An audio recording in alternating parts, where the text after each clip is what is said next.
What's here? There it is. This morning, reading it again. No, that's all right. Everybody in the public. I told her that way. It's gonna be a long night. Feed humans. All right, thank you. Good, yeah, okay. Good evening. I'm going to open up the Select Board meeting, which is a joint meeting with the Select Board, Local Planning Committee, and the Planning Board, so I'm going to open it up for the Select Board. So can I? You don't need a vote. All right. Dawn, We're in session. You're good. All right, so Dawn and Jeff Handler, Don Howell, and myself are all present on behalf of the board, and then I'll throw it over to you. Hello, everyone. I'm Joyce McIntyre. I'm the chair of the local planning committee. Why don't we get, we have the planning board in the house as well. Do you want to just do a roll call for you guys? We know you're here. Ann Clark Tucker, present. Mary Maslowski, present. Duncan Berry, present. Hello, welcome. And then the rest, I think, is the planning committee. So if Barbara wants to start it off. Barbara Nickerson, Local Planning Committee. Yep. Bernadette Waystack, present. Mary Jones, Present? present. Have a second. Brian, an amazing hologram.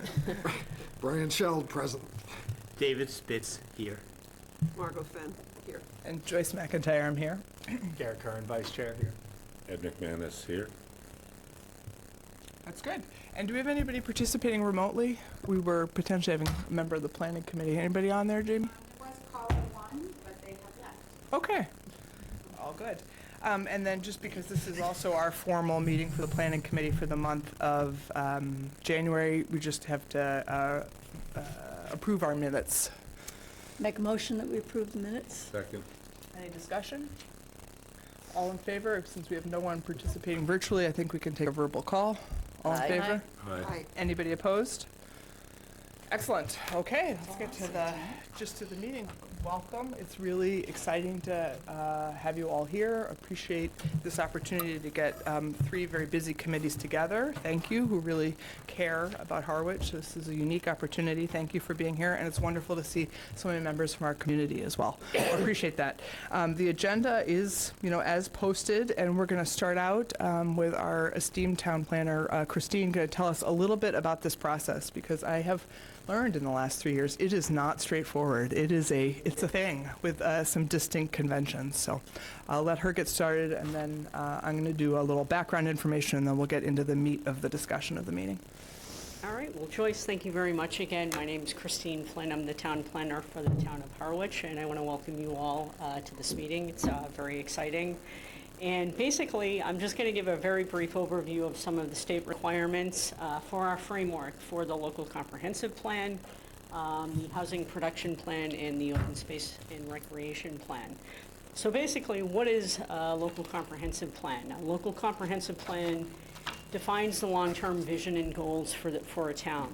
And usually the plan is anticipated to address land use development, infrastructure, and resource protection issues for a period of at least 10 years, maybe a little bit longer in some communities. And ultimately, it's defining targeted action plans for future work and resource allocation for the town. And it's largely based on the community's vision, its values, and its expectations that come from the plan. And as part of the process, there's a lot of community engagement as well as surveys, and that will help guide creating the plan. So the plan really serves as a policy guide and resource for elected officials, decision makers, board members, and residents when considering any future decisions relative to the town. As it pertains to land use development, economic development, infrastructure, and natural resource protection. Under Mass General Law, Sections 41, 81D, planning boards are required to prepare a master plan, and with that, so the following items are required to be addressed in the plan. So it's a statement of goals and policies, pertaining to land use, housing, economic development, natural resources, cultural resources, open space and recreation, services and facilities, as well as implementation. Recent plans have also included historic and community character, smart growth, climate change, and governance, in addition to sustainability and village and neighborhood character.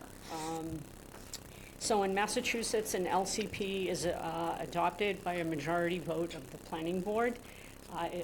It's not required, although the town of Harwich will present the LCP in anticipation of annual town meeting in May of 2025.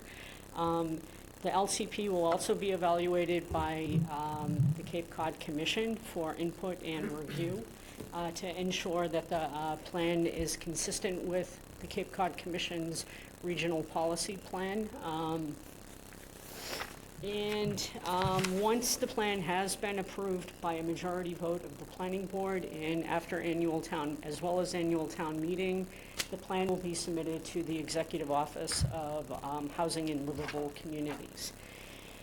And so transitioning to the housing production plan, the housing production plan is also a state-guided plan, and there are requirements that the purpose and intent of the housing production plan is to help the town to have a better understanding of the local housing needs, as well as the demand and some of the development constraints that present some challenges to addressing the affordable housing challenges within a community. And as part of the housing production plan, it's broken into basically 3 categories for doing a housing needs assessment, which provides a very detailed economic and demographic profile of the community as well as the needs. And it identifies many of the goals and strategies for the towns. And so it's a very important planning document that also helps leverage state and federal funding opportunities. And so once the housing production plan has been approved by both the planning board and the select board, that plan will then be submitted to the Executive Office of Housing and Livable Communities. As part of the plan, we just want to make sure that we have targeted goals and very specific goals and strategies, as well as what we'll also find in the local comprehensive plan. Moving on to the open space and recreation plan, again, it's another state-guided plan. And I will say for the housing production plan and the open space and recreation plan, they're good for 5 years. And usually the state will require that they be updated on a 5-year basis. The open space and recreation plan, like the housing production plan, identifies a lot of the many of the town's goals and strategies for preserving open space, but also natural resource protection, particularly relative to water quality, which is a critical priority, especially for communities on the Cape and the islands. The open space and recreation plan, again, will identify the goals, strategies, and objectives for a period of about 5 years. Once the plan has been endorsed and approved by the planning board and the select board, the planning board and the Conservation Commission, rather, the plan will then be submitted to the state agency of the Division of Conservation and Recreation for their approval. So that's pretty much it in a nutshell. If anyone has any questions, please let me know. But again, this is a really important framework for the town. Doing the 3 plans has been a really great opportunity for the town, and for the housing and the open space, as well as the local comprehensive plan. This will serve as critical guides and resources for the town going forward as the town, grapples with various infrastructure issues and land use and development. So Thank you. Thank you. Thank you very much. Appreciate it. And I wanted to give you a little bit of background. Thank you, Christine, who's going to be here, and will, for technical questions in the discussion and things like that, is an amazing resource. And also Sharon Rooney from Tag and Bond, who's our consultant contracted by the town, who's been helping us with the sort of specific requirements and logistics of this, is here tonight as well to help with sort of specific technical questions. But the goal of tonight is to really convene as a community and these three committees and really focus on the ideas contained in the plans. And so the background a little bit, the local planning committee was appointed by the select board starting in January of 2022. We convened in September of 2022, have organized, sorted ourselves out, things like that. And really, an important, if you've been following along from home, we've met monthly since September 2022, sometimes more than once monthly. You can follow along all the videos. And really, I think what has made this committee work is truly have had the space, to be, have open and respectful dialogue. We don't always necessarily agree by any means. And from the beginning, a core value of this committee was really the absolute best data that was available to us. This is just we have a ginormous Google Drive that we've done a lot of work from. And, recognizing that this is a unique time in Harwich history. It was in 2022 and it is in 2025. Christine has oriented a little bit about, and I like to think sort of concepts-wise, the comprehensive plan is big, is the big university, with 75 pages plus to go through here, is big, it's Harwich specific, it has, it's an inventory, but it's also a general set of values to guide the town and as we work going forward in the next 10 years. It's not stuck in stone, it's not a document to wordsmith, it's about the ideas, truly. The housing production plan, because of the requirements of the state, is a very specifically detailed inventory. It's extremely data-driven. A lot of the Harwich-specific recommendations and ideas and strategies that come out of that are then in the LCP, and that's what's going to guide our agenda a little bit tonight. And then Christine spoke very eloquently about the open space and recreation plan. Again, the ideas around conservation and water and things like that are in the LCP, and they dovetail. They're not contradictory, but they're meant to sort of work together. And we've undertaken this process with the planner, with the consultant as one, because it makes sense to not kind of divide these out because they're complementary. It's a unique time where we can really leverage quantitative and qualitative data. And a cool thing about this committee is really the depth and breadth of knowledge about Harwich. There are folks that have raised children in the town of Harwich and then now are living the rest of their life here too. Myself, I'm a product of the Harwich Public Schools in the 90s. Live here in Harwich. My son's a third grader at Harwich Elementary. Part of my surgical practice is here in the community. We have, knowledge going back decades. We also importantly have newer members of our Harwich community who bring a really important perspective. It's very, very, I think a healthy part of our discussion and our deliberation has not necessarily always been in agreement, which is good. So as we got working on this, important part of this work was to really identify stakeholders. And this is not a fully inclusive list, but pretty darn everybody, and the ideas and things like that. We broke ourselves up as subject matter experts to sort of routinely interface with these groups to make sure they knew what we were doing. We had Cape Cod Commission visit, various town professionals here meet with us and talk with what was important out of the plan for them, what seemed to be like hot topics coming up, what was important to deliberate on. You can see we were out and about, housing forums, the huddles, interfacing with community groups, sort of ad hoc groups like the East Harwich group. And that's been important, and that's why it's taken 2.5 years. A little bit of summary of community engagement, and I'm going to get into a little bit of this data because it's important. In summer of 2023, we plastered this town with these little postcards, which were really cute, fun little color. And it was 3 questions, and, you know, what do you love about Harwich? And, like, what concerns you most about Harwich? And we spread this over, you know, Harwichport for the music festival. We had a table at the Cranberry Harvest Festival. We're talking to everybody. I still am out and about. Like, I'll be at a rec basketball game and someone will say to me, "Oh, you're the survey lady." So, you know, yeah, which is cool. And we got a lot of like qualitative, descriptive data about what do you love about Harwich, what worries you about Harwich, and we'll show you some of that. In that fall, we really drilled down on a really dense, as statistically valid as you can make these things, question based on those qualitative responses, very specific questions, and that is that response set, which approaches 1,000 citizens of Harwich, is posted online. We've spread that all over the socials. You can really dig into that.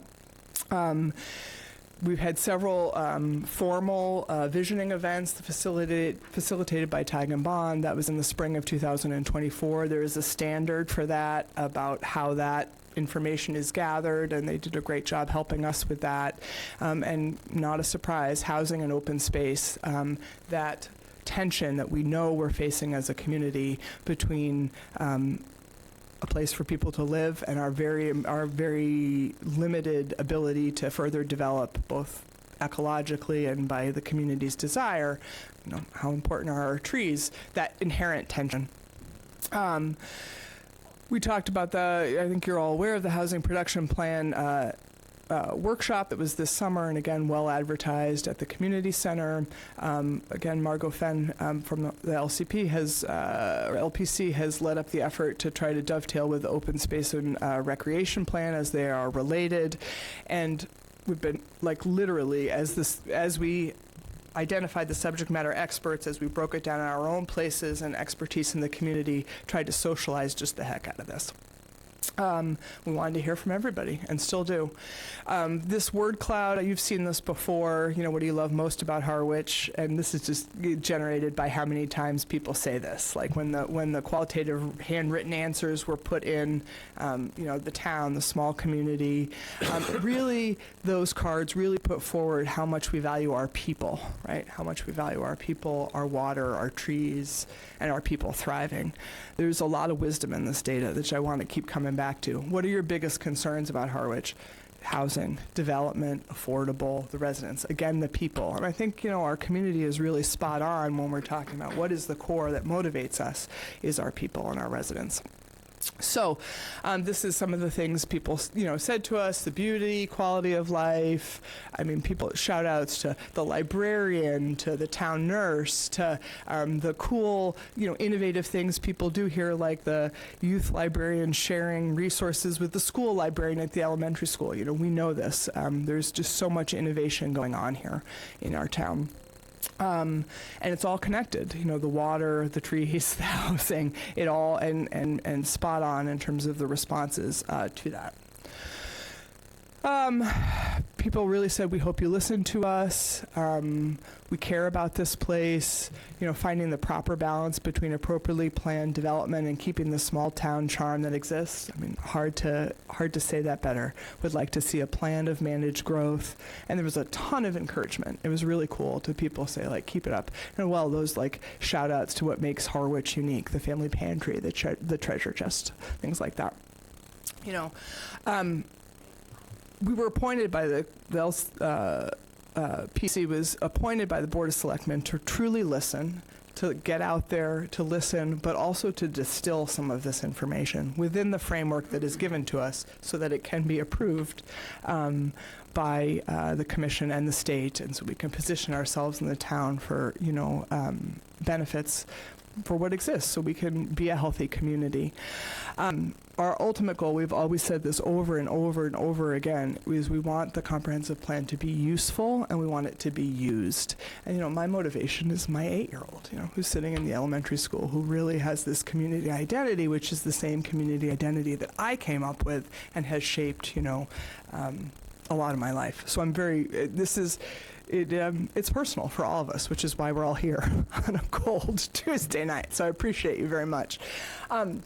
With that, we're going to jump right in to try to find some common moral ground and go into the vision statement, which again is like on the record, I kind of roll my eyes about vision statements, but that's part of the plan. That's part of the convention of this. So we deliberated a lot on this, again, driven by that data, to try and say, hey, what is our vision statement as a town? And I dovetailed that goes right with that is also the growth policy. Because again, as Christine said, the focus of this is the vision statement, but the focus of the plan is not necessarily many other things that we hold dear in town, but it has to do with resources, land use, sort of planning, concepts.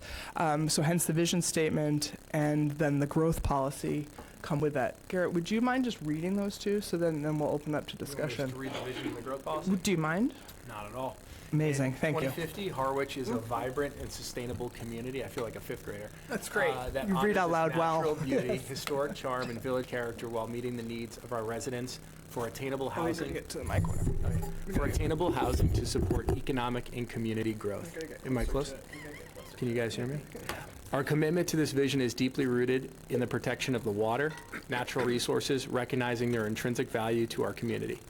With a focus on social diversity, strong community values, cultural identity, and recreational appeal that contribute to Harwich's unique identity, we prioritize preserving the tranquility and the outdoor appeal that define our town's ambiance, responding to concerns about climate change and the impact of human development on our environment. In the face of change, our vision aspires to create a sustainable haven where diverse housing options, economic vitality, and the cherished essence of our community coexist harmoniously. This commitment to the sustainable development aligns with the essence of Cape Cod's Regional Policy Plan, the RPP, ensuring that the community respects its environment while meeting the diverse needs of our residents, businesses, and visitors. And then the growth policy. Harwich, as part of the Cape Cod region, has a limited capacity to absorb additional population growth without degrading the environment upon which we depend and enjoy. To achieve our vision, the Harwich growth policy is to meet the needs of future generations for housing and economic sustainability through strategic investments in infrastructure focused on 7 unique village areas. Infrastructure and facilities will be implemented at the appropriate scale to protect historic and community character and protect and restore the environment. Harwich will actively collaborate with neighboring communities to address regional infrastructure needs, including reliable internet service, wastewater, and transportation improvements. Growth in Harwich will be intentional, designed to meet identified needs such as housing for seniors, young family and individuals of all types. We are dedicated to integrating new housing throughout our town, building neighborhoods and community, not just structures. As we move forward, our work is to balance different needs and priorities, supporting both a thriving summer tourist economy and a year-round community. We are committed to addressing climate change, a global crisis that has direct impacts on Harwich community by reducing our carbon footprint through smart growth practices and sustainable development, and taking action to be more resilient to the impacts from climate change along our coastline. In the spirit of collaboration and transparency, the Harwich Growth Policy is designed to ensure an open and inclusive decision-making process. By carefully planning and coordinating growth, we aim to preserve the community's unique character, foster fiscal and environmental sustainability, and create a vibrant and diverse and sustainable Harwich for present and future generations. Thank you. No problem. For just to be as effective as we can tonight, I wanted to open it up probably the next 20 minutes. If we get through it faster, yay. But knowing that we have some other things to get through to the agenda, open it up to the members of the select board, the planning board who are here. again, vision statements, when you go through this in any format, it can be tough to wordsmith, right? We all have different ways of seeing things, so I'd encourage you to kind of stick with the ideas. Are there ideas you don't agree with here? Things that, we do not take this personally. This is our document. We're all on the same team here. So, please tell us. And then, we'll start with the committees that are here, and then we have if we have time, and we should, I think, make time for members of the community that have, if everyone wants to speak to that too, for public comment.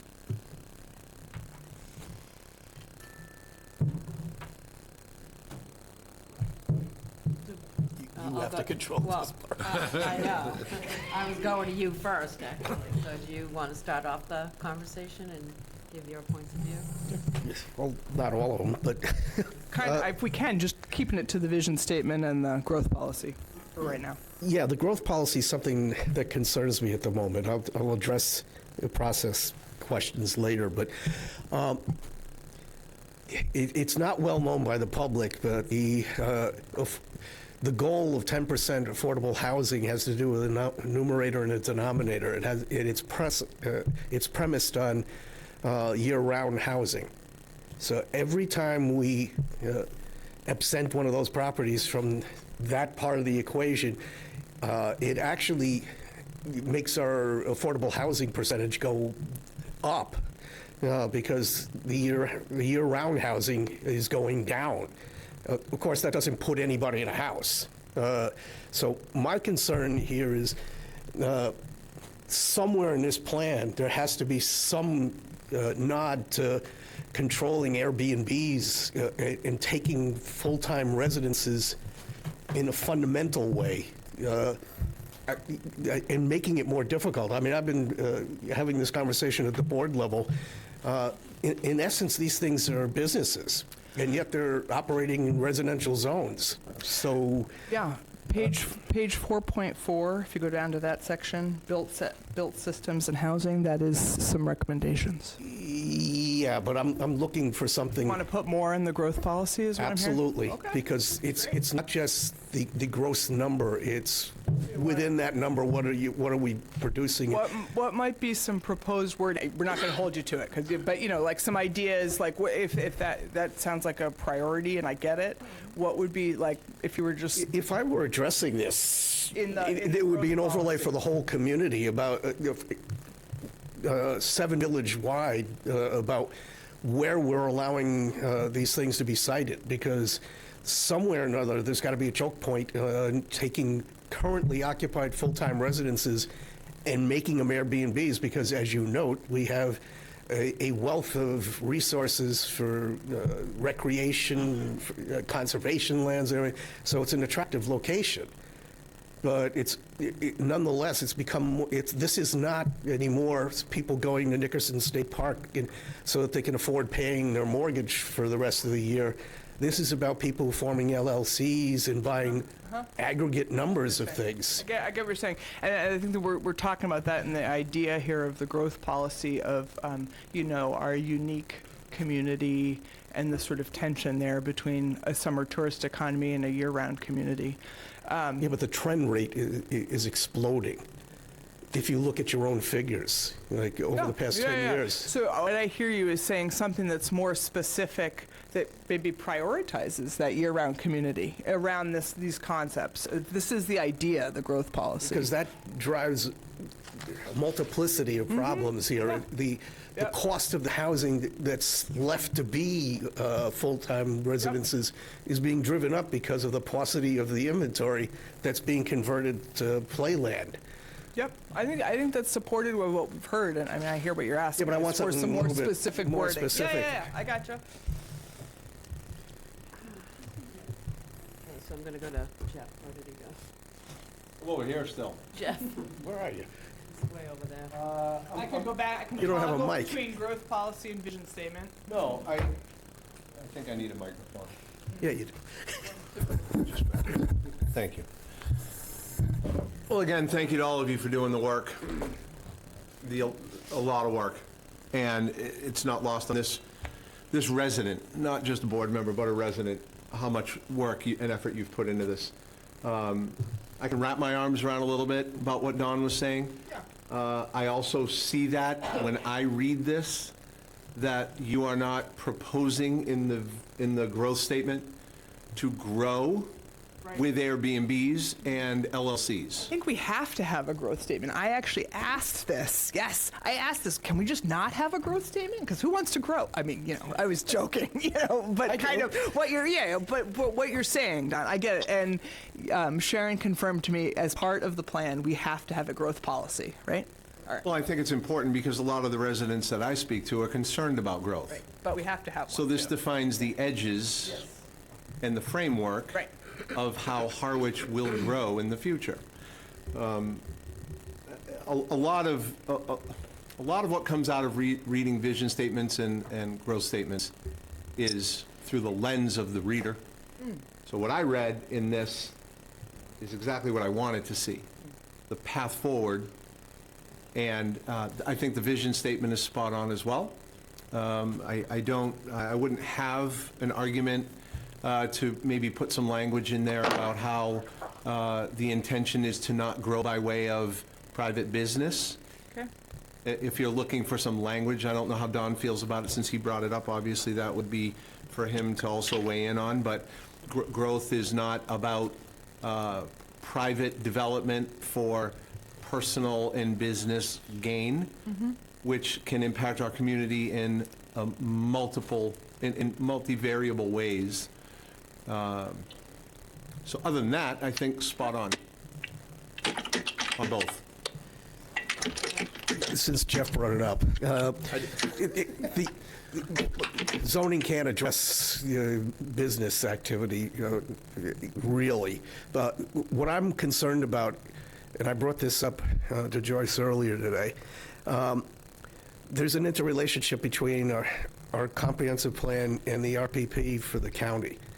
And inadvertently, I mean, there are consequences to these things. Unless you're more specific to things, the folks in Dennis wound up almost getting a Lowe's big box store right next to their transfer station because they had in their comprehensive plan that they were trying to become more robust in business development in their industrial park. That was, you're right, it is in the mind of the reader. And the problem is that the reading of the county is awful important in this when people are trying to do things that the town wouldn't necessarily have supported. Or as I said at that hearing, if you would actually put in your regional policy plan, in your comprehensive plan, that we want to build more big box stores, would that have passed your town meeting? And the answer is no, it wouldn't have. So in certain areas, you can't be so open to interpretations so that it could be read by different people in different ways, because this is one of those areas where it's a self-inflicted wound. If you look at the trajectory in the statistics, and they're legitimate, is that the amount of year-round housing by percentage has been going down. And yet the population, there's a misstatement in here. Population's already 13.4. I think that is consistent with what we've heard from the community. To be honest, in putting this forward, it's like just threading the needle of you don't want to be overly aggressive. No, but you could give marching orders to those. Criticized for you're just fiscally irresponsible. You know what I mean? So you could give marching orders to the planning board that develop strategies to mitigate the explosive growth of non-full-time residences. You don't have to give them a road that they need to take a turn on, but you should probably give them an area that they need to get to. Yeah, so I think just building off of that, one rumblings I've heard and first of all, I can't thank you enough either for all the time and energy you've put in, and it's actually scary that it's been this long because I remember the interviews. And I can't usually remember yesterday, so that's a little disturbing. But in any case, I can't thank you enough, because I know it's countless numbers of hours that you've spent in terms of working together and then working in the community. So, but I think that what we're all trying to say is, growth, what does it look like for Harwich? And I can only say that to Dawn's point and to Jeff's point, we've seen other towns try to regulate Airbnbs or how many LLCs can own different properties. we've also heard rumblings in town from different, factions who would like to see, a discussion, which would have to be a petition article or whatever, but I guess what I'm saying is there's an underlying feeling there on the number of subdivisions that continue to grow. And so different people feel different ways about that. We've seen articles about, maintaining trees and borders on properties to help prevent sort of the clearing of all lots. So I think a lot of people in town have a lot of good ideas and effective, thoughts on how to better balance development, and what we're seeing maybe is an explosion, and how do we not really corral it, but make it more conducive to our community. As we get into that's why I don't want to die on the wordsmithing of these two ideas. I think we're all kind of saying the same thing, and that really, yes, please, some of the nuts and bolts of the actions and recommendations are deeper in the comprehensive plan. So let's hear from planning. So this about these two things. This isn't particularly a planning-oriented No, but point you're of view here just but it's as a simply person. analysis of the Harwich's vision, 3 paragraphs, in which what I read here is so high altitude and low res that it could go for about any town in the Cape. This is my problem. It's not coming in at a very granular understanding of the uniqueness of the towns, the constraints that we have that are embedded later on, but they don't reflect the kind of, let's say, the characterological qualities of the 7 different villages that actually constitute a microcosm of all sorts of different towns. Yeah. Could you throw out, I hear you. So just for that Some point- specifics, just throw it at the wall so we could maybe Specifically, include it. I would say that the town of Harwich is not a uniform, monolithic, emulsified set of streets and roads and street lights and signs. Yeah. This is actually a variegated, highly textured group of multiple settlements with different histories and different populations and different needs. Okay. And unlike, for instance, Chatham, which is very homogeneous, or unlike, Osterville, we have far more,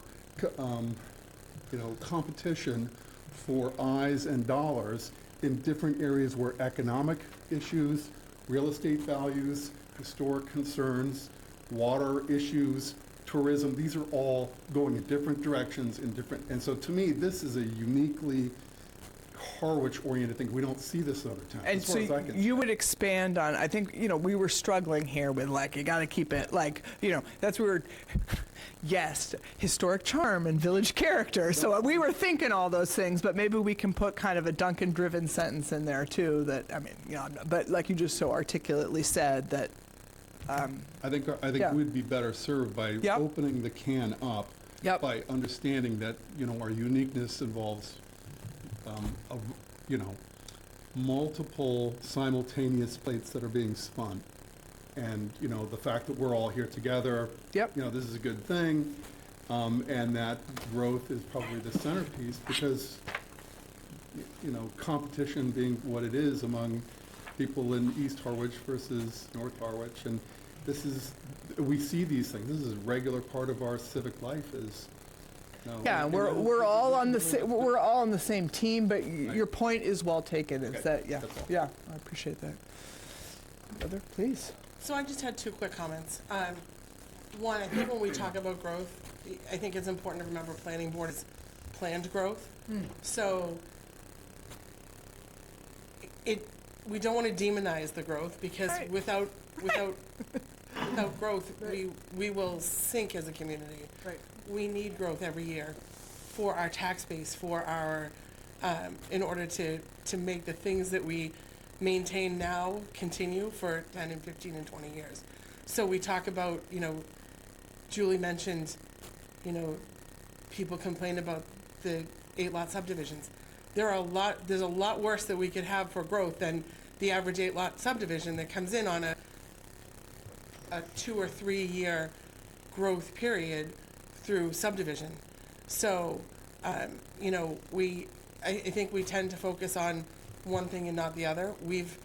Having sat on both planning board and CPC for since planning board since 2016, CPC since 2018, we have preserved a heck of a lot of open space. Yep. And used a heck of a lot of taxpayer dollars to be able to do that. Yeah, and we're trying While to we've- get while at we're this, while we're yes. still Yeah. doing the the growth. The larger developments are always going to be a challenge in a community as small as we are. And to Duncan's point, having a village kind of feel where each village has its own unique characteristics and its own diversification. So I think that poses one challenge for us on planning board. Yeah. There are things that we can't do. We can't plan for aesthetics. Historic Commission can. Zoning and planning board, we can't. So if somebody wants to come in and build a modern monolith, they have that right to do that unless the zoning Right, prohibits it. which we get into a little bit later. Right, But so, yeah. so I mean, there's that part of the focus. I also, I understand the reason why, when you're talking about Airbnbs, that, kind of demonize an LLC, but I would just be hesitant to do that. An LLC is a planning document for the average dual income family, I would be smart if I put my own home in an LLC, and that's not because I'm going to Airbnb it. And I look at the Airbnbs a little bit differently. I understand that there are some people that treat it as a large business and have the expendable income to buy multiple houses. And it's fortunate for them and unfortunate for our year-round community. But at the same time, Harwich has, in the 54 of my almost 55 years that I've come to this community and been here, there have always been people renting out their house for more than just the average going to Nickerson for, the couple of weeks during the summer to pay their mortgage. So it feels a little bit, like our character. I mean, It's tough. That's what we're trying to get at here. This is what we've been, And the regulation, I think, really happens when you get the neighborhoods, and when when it rises to the point that it disturbs a neighborhood, then that's where your enforcement can come in, but I think it's hard to do it any other way. Because I don't want to demonize a family that puts their second home into an LLC, because that's the right planning document for them to do for their kids and their grandkids. So I'm a little hesitant about talking about the LLCs in that respect. I just want to follow up on that. Me too. So just for clarification, I'm just saying in terms of the different things we've heard from our community. So, we've heard subdivisions, we've heard Airbnbs, right? We have two on Yeah, planning. so, and that's all I'm sharing, is that we have heard from the community, and we've sometimes heard it in the form of articles. So I just want to make that point. I'm not proposing that. No, I know that. but, I you know that. And I guess, Julie, I'm coming at it from the same place that you are. There are comments that we hear Right. and that we see on Facebook that, we don't respond to on Facebook because we can't. We're in a public meeting now, so we can address things like exactly. that. So, on planning board, we get an application for a subdivision, we have to address it. Right, of course. And if it meets all the criteria, we're gonna get a recommendation from our planner that says, I think you, all I think legit. you vote to approve. So sometimes the community doesn't see all of, or know those aspects of it, so that's just taking the opportunity to comment there. Right, no, I think it's important. Yeah. Dawn? At the risk of, I don't want to necessarily be misquoted here, so I did not go after LLCs. I've just said that that's a construct that's being used to buy multiple properties. I get that a lot of people want to be able to, for inheritance purposes, to be able to put trustees and have them taken in. But I do have a bias, and it's shared by an awful lot of people. If complexity was your road to cheaper living, it would be less expensive to live in Boston and New York than it is to live here. That is not true, and it will never be true, because you start creating orders of complexity where you have middle-level managers, lower-level managers. So there's some sort of balance point. There is. And where it is, I don't know. But we have demonstrably changed from a level here of full-time residences to a level that's now here. And unless you do something to address that, the affordable housing problem is going to be exacerbated to a point where I'm not even sure how you solve it, because we only have just so much buildable land to solve it. And as you point out, as it's pointed out in the document, we do constrain multi-unit buildings in a lot of places by right. So somewhere or another, there's an interrelationship with all this stuff where we get, it's not the total number of dwellings, it's the mix. And that's what I'm trying to get at here. I don't know how you're going to wind up doing that in language, but you only have one chance at each 10 years to do it. Well, and I mean, we're setting the ideas. None of it, this is not legislative, right? This is conceptual. It's a context, though, for which we operate. Important one. So with that, if just being mindful of the time and knowing that a lot of meat of the deliberation is coming in next on agenda F, or item F, if you're okay, if you feel like you've been represented, would you like to say something? And then I want to open it up for public comment just about the growth policy and the vision statement. I just want to add to what Duncan and Mary Please. have said. On the planning side, we're perfectly designed to get the results we're getting. So the planning and the bylaws lead you to eight house subdivisions. The difference is those houses are now $2 million apiece. Right. And I think we have to acknowledge the fact that the culture of the town is changing. We talked at planning, and we don't have the data yet. In this acceleration during the last 4 years, or during COVID, we talk about the bottom, that the rental's gone. What has happened to the top? How many million-dollar homes are we now having, right? Because that acceleration far exceeds the bottom, right? That's going to overtake all of this, and that changes the culture of the town. Nope. But from planning, we are designed to approve these 8 division subdivisions. So the bylaws and everything underneath have to change if Right. people don't want 8 house subdivisions at $2 million apiece. It's great feedback. Thank you. And, can we open it up for any public comment? Anybody about these two things, growth policy, vision statement? Yeah, you have to come by the microphone. That's the rules from Jamie, though. Yeah, Patrick Otten with East Harwich. I'm really pleased we're talking about development. And I concur with the 8-lot subdivisions. Is that what you mean by development? And where in your documents do you use the word redevelopment? Instead of clearing 8 lots, why can't we? We do. We're going to get into that in the 4th section. We're going to get into some of this really reusing and some very specific things like changing parking requirements for reusing the buildings. All right, so we're going to dig into that.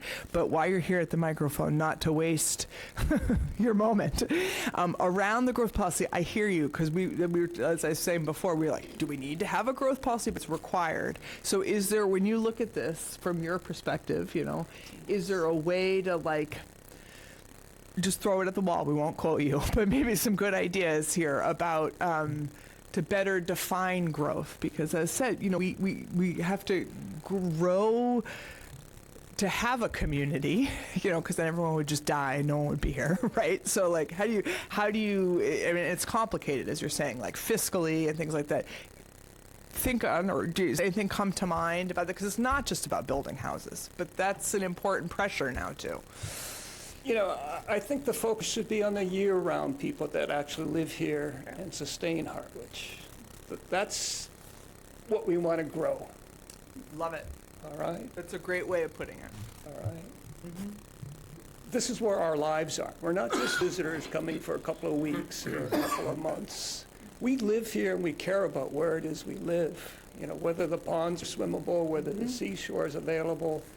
We take care of this place, not the intermittent people that just show up for vacations. So I really think your growth needs to be specifically focused on the year-round residents. I think that's a brilliant way of putting it. The families with children here, right? We don't want to lose any more of those people, okay? So that, to me, is where growth needs to be. Thank you. I have one other question. How is all this going to be enforced? Are there going to be hooks? Are there going to be, It's the $1 million question. Okay, So I'll leave it there. yeah, but there is Section 7. We have I'm doing a lot of the talking just for efficiency's sake to make sure we hear from all of you tonight, but we have a really esteemed committee that comes with a lot of professional planning experience, a lot of professional consulting experience, as well as being, valued members of the community. So Brian and Mary have given a lot of effort into enforcement. You want to say 30 seconds about the enforcement section at the end? Sure. We heard from the community, and we hopefully, we've reflected that in the document in this section 7, which has got a couple of different labels to it. But in essence, it's the governance of the plan. It's to say that there ought to be an ongoing committee to ensure that the spirit of the plan continues for the life of the plan.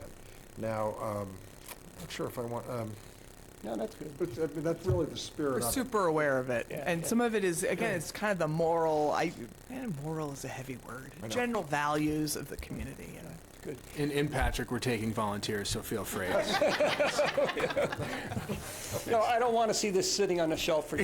We don't either. Again, Neither that's my do we. slide Have to with my spend kid with a 3 little years of our stuff, life. right? Yeah, You want it exactly. usable and used, right? It's just a 10-year commitment. Will do. Quarterly, though. Thank you. Thank you very Thank you much, for all being of you. here. Is there other, please, other feedback from the community? Good afternoon, Richard Waystack. No relation to one of your members. We know. Aspirational goals are wonderful. And hearing a discussion of, we need to gear everything towards year-round residents, none of us will be able to afford to live here if that happens. Because the second home community and the discussion of who wants 8-lot subdivisions, well, there are a lot of people who want them because lots of them are selling at $2 and $3 million. They're not going vacant. We have to understand the Cape Cod community has been in such a way that second homes have kept many of us here. Without those second homes, without the tourists, without the Airbnbs, without the people who come to our communities, we would not have seen Howardsport revitalized. The majority of that revitalization was done by private individuals. That's growth. We can't stop that. And if anyone thinks this aspirational concept of trying to gear everything towards year-round people, it's not going to happen because the tax rate will go so high in this community that people will not be able to afford to live here. We have to find a balance that respects. That's why we got to the phrase, supporting both a thriving summer tourist economy and a year-round community. And It's so hard to put in. Of course it is, but you have to understand, for years, for the 60 years I've been coming to Cape Cod, and for the 40 years that I've been living here year-round, that balance of second home or a recreational community allows people to live here and have our schools that thrive. That people who are here for a month or 2 months at a time are paying for our school system year-round, are paying for our public safety year-round. And when we look at zoning, which I think is the most important thing that we can do, and I've been a housing advocate for years. My wife and I run a private affordable housing program. We understand what the needs are, and I understand who my tenants are, who can't afford to be paying market rate, but they pay what they can. And they're cooks, and they're waitresses, and they're service employees. I get that. But we have to balance out between these communities. All these things are wonderful. Having had a commercial building and redoing it and contributing to what happened in Howardsport, and anyone you talk to loves what's happening, that there's a thriving economy happening in Howardsport, and hopefully can happen in Harwich End, and can happen in the historic West Harwich district. But we have to work together. We have to have a level of growth, or the taxes in this community will just go right off the chart, and those who are here year-round will not be able to afford to live here. Thank you. And I think by talking about it, like we're embodied, there is no one way to put this tension that we're all talking about into a single sentence that everyone's happy with. But so, this deliberation process, I think, is part of the public record, and hopefully this gets into the document as a whole and to hold this complexity, because certainly the community has able to hold that complexity. The last thing I want to say is that we do need to respect in this document private property rights. That each and every one here who owns a property in this community, there are a bundle of rights that you get when you purchase a property. And we have to respect those. And that'll come in when we talk about zoning. But once my rights of my property are restricted, that can constitute a taking. That's a whole other discussion to have. So I would like somewhere in that document that we talk about respecting private property rights. Sure. Thank you. Could I ask a question of Mr. Wastack before he leaves? Just curious, if I may. Do you know what the average, what the median household's property value is in Harwich right now? Right now, it changes based on what's happening within the market itself. I asked the question only. My house is a 3-bedroom, 1,100 square feet, and I know what my assessment Says went up value.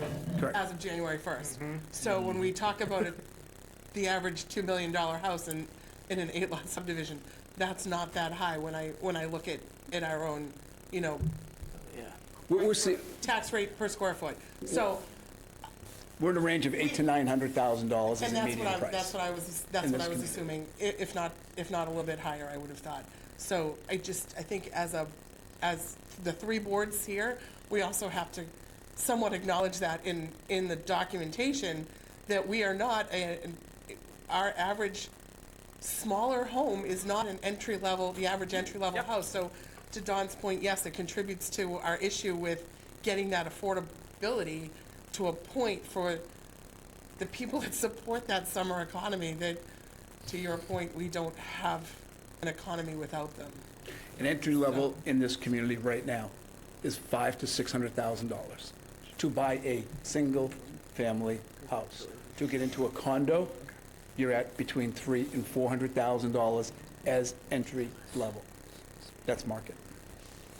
Thank you. Don't go anywhere. Average for a one-bedroom right now would be anywhere from $1,700 to $2,000 a month. For a two-bedroom, you'd be pushing $3,000 a month for a rental, market rate.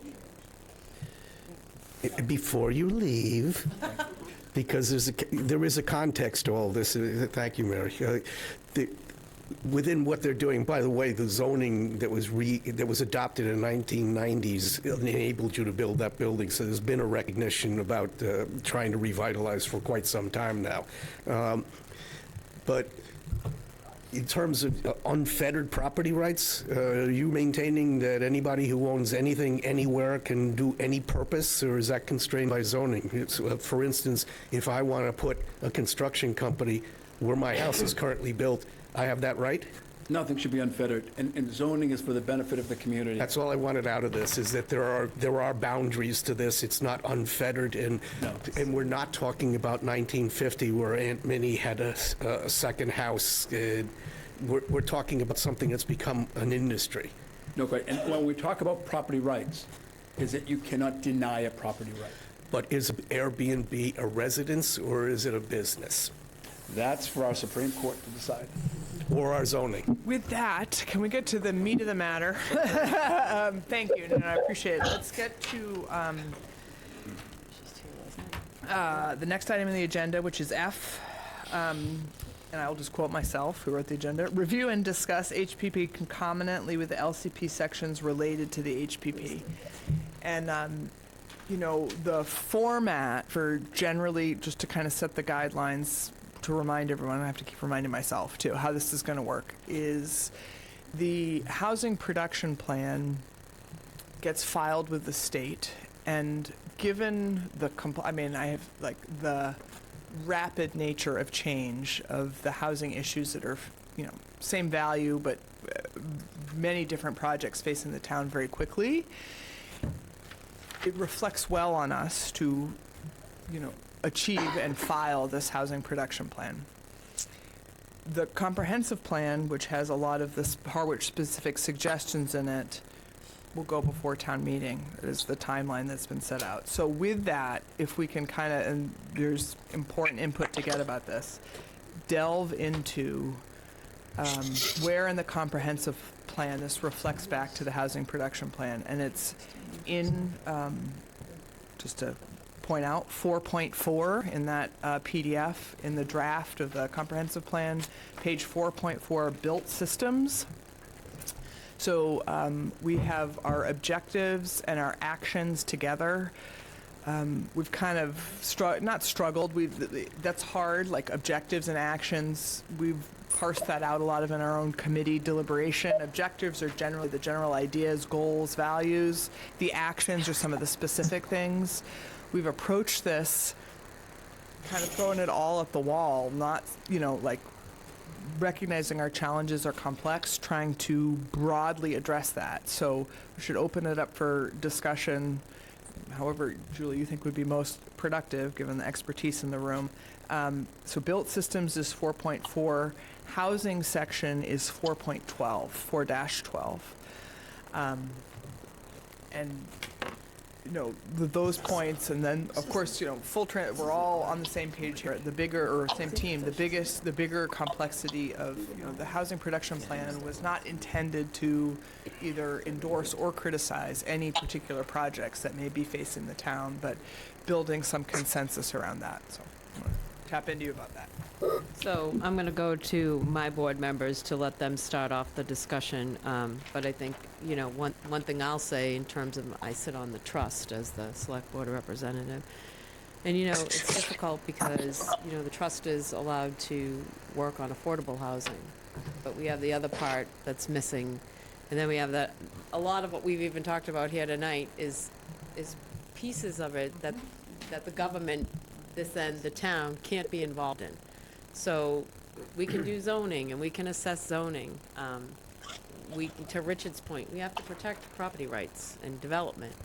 We need growth, but how do we do it to respect the villages? So they're complicated questions, but back to the whole point of needing a housing production plan, we need to wrap our heads around this and eventually our arms around it because we need this. And so I'll go to board members and I can finish up, but Don, do you want to start? Sure, and what you said is basically correct.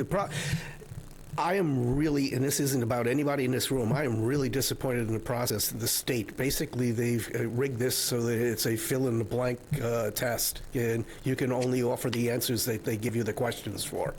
So the housing production plan is nothing like it was about 20 years ago. And Julie's absolutely right. I sat on the trust. I negotiated the purchase for the Marsline property.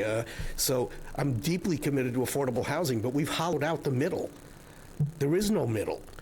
And to the extent that we have no strategy to achieve any sort of middle, we got a problem. And I'm not sure how we would address that in a plan, but that's what I keep saying. It's not the total, it's what's inside the total that we're looking at, and there's no mechanism to address. And 500,000 is absurd as an entry level. So there's no, in terms of what the capacity to purchase a house is, you're really looking, I don't know, like 320,000 maybe, 280,000 in terms of people who are making an average wage here. I don't know how to correlate the capacity with the inventory.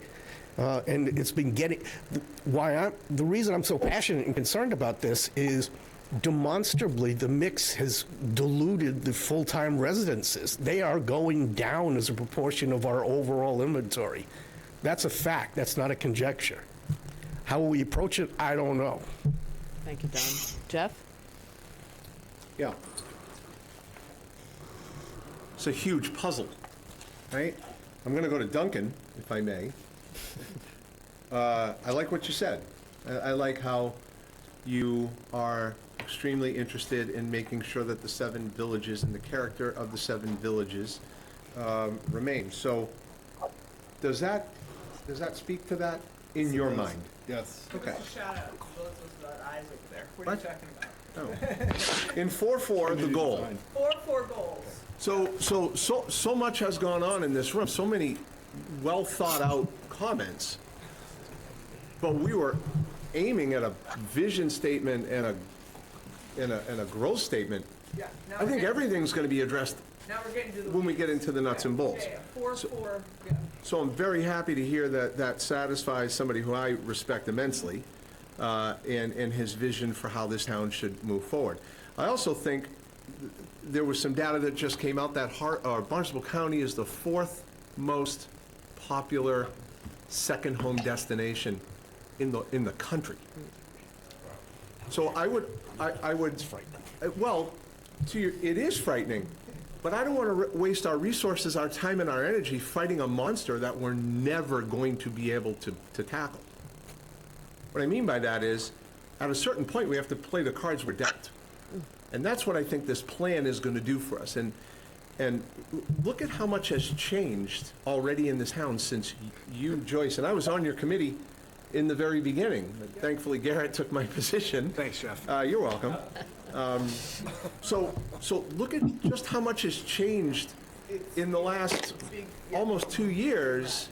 You know, West Harwich is coming along. We've got someone in the audience here, John Kerry, is doing one hell of a job, revitalizing an area of our community that so desperately needs it. This is in 3 years, this whole document, sad to say, could be pivoted and moved into a different direction. And I think we all have to remember that that's part of what this document needs to provide the community, is a little wiggle room here. It's it's not just being touchy-feely, the consensus around values. And I'm a huge fan, yeah. Who are we as a community? And no crystal ball, and I'm a huge fan of touchy-feely, but I think it's Let's incredibly. not get personal, Jeff. Yeah, well, we're all. Things recorded, right? Adult males aren't allowed to say that. She brought it up. She brought up touchy-feely. But at the end of the day, there's no crystal ball. We don't know where Harwich is truly going to go. But this plan needs to fit into some guidelines, some edges. And I think you've done a great job with it. And you know, I tried. This was a lot of reading. And I've read it. I will say, I've read it cover to cover, all three. The housing production plan more than once. I love how through this I see the things that the public has brought to our attention over the last, at least since I've been a select board member, like 1 year and 3/4. Feels like 10 years. But, I see a tree warden in here. Yeah. I mean, that was the other day. Yep. So I'm not sure that you heard that at our meeting and said, oh, let's add tree warden. I think you're thinking of all these things And people, through your other community people outreach. have told us this, all our nerdy surveys. Absolutely. Yeah. So, we can't fight the market, as Mr. Waystag so eloquently put it, right? I mean, these $500,000, $600,000 starter homes aren't affordable anyway, right? So then that falls to personal property rights, and the puzzle just keeps, getting put together. So I like where you're going with this, and little tweaks here and there, but as long as Duncan's happy, I'm happy. No, and the housing production plan you have approved, but you can still. Right, so I wanted to know if I could just throw something in there. Go ahead. So, our experience with the housing production plan was that there was a certain amount of chafing with regard to kind of terminologically, what is a plan versus what are goals and strategies, and that's all in the past, we voted for it, what have you.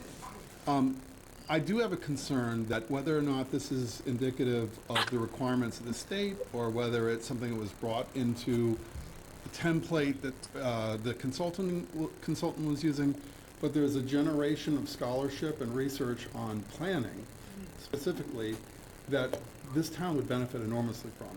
And particularly, I'm thinking of two particular schools of thinking about planning, one of which is essentially neuroplanning, which is using understanding of human wellness through kind of neuroscientific research about like eye tracking as you move down the street, like what is your engagement, how many fixations per second, what are the duration, how does that line up with, say, how people experience their environment in Nantucket or Charleston or Back Bay or wherever.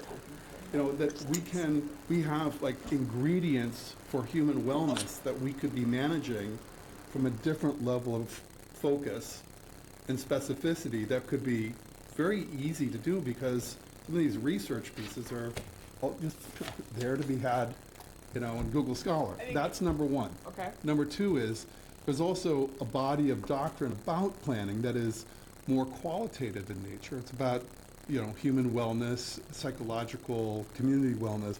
And it's less about asset management. I'd love to see more of a balanced, qualitative, quantitative integration of these two ways of thinking. I love, obviously, at the state level, I think it's the way to go, but Why can't the town just take advantage and just say, you know, regardless of what the state says, we believe that this is going to be an important criterion for how we want to encounter Main Street as we extend X hundred feet eastward from, you know, Harwich Center. I think you can say it, like I mean, I'm dumbing down what you're saying. I understand what you're alluding to, but we can say it, maybe even reference that and say something in that of, you know, what it, you know, there is a body of science and how we interact with our space is important and contributes to the wellness of our community and should inform. Right. the plan. Yeah, I agree. So my only comment was, Mary, and then, my only comment was going to be, to the extent Richard was talking about the redevelopment of Harwich Point, I think it's important for everybody to understand that it happened because, really because of zoning. Because we have the commercial overlay district in the village, in the Harwich Historic District, so Harwich Center and Harwich Point.